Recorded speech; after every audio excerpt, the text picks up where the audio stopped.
गुरुद्वारों में हम लोग अक्सर अपने गुनाह बख्शने के लिए नतमस्तक होते हैं ताकि गुरु हमें सीधे रास्ते पर ले जाए, लेकिन इस लाल टी शर्ट में दिखने वाले दरिंदे ने गुरु घर से ही दरिंदगी का रास्ता चुन लिया। जी हाँ, जिस व्यक्ति को देख रहे हैं ये दो मासूम बच्चियों को अपने साथ गुरुद्वारा के रास्ते जंगल में ले जा रहा है।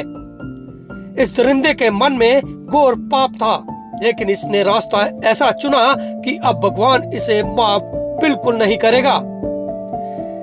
दरअसल इस दरिंदे ने 7 साल की मासूम और 6 साल की मासूम को अपने साथ इस जंगल में ले गया, जहां का अब चप्पा चप्पा पुलिस खंगाल रही है।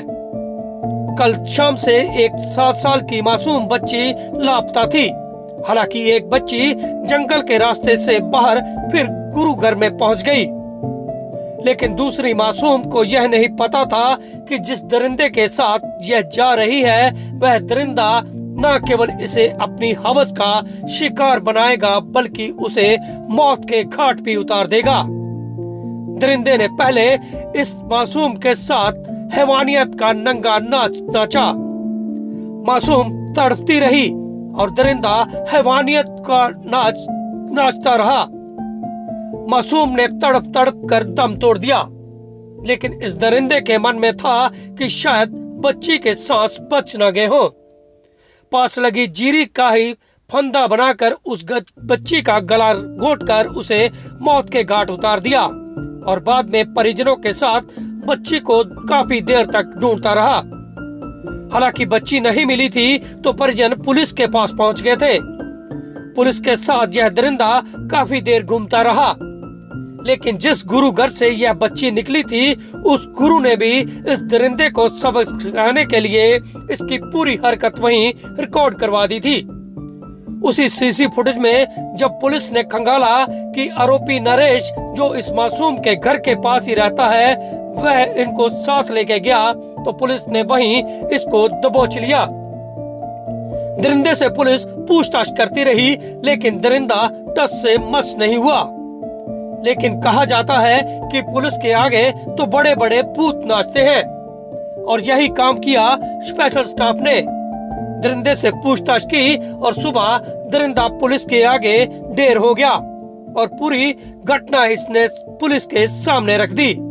स्पेशल स्टाफ ने अपने आला अधिकारियों को इस मामले की सूचना दी और पहुंच गई बूढ़िया के उस जंगल में जहां बच्ची की रेप के बाद हत्या कर दी थी। पुलिस ने शव को कब्जे में ले लिया है और दरिंदे को अब सलाखों के पीछे धकेल दिया है और लोग इसकी फांसी की मांग कर रहे हैं। दो लड़की थी, छोटी बच्ची थी, वो लोग गुरुद्वारा में चले गए।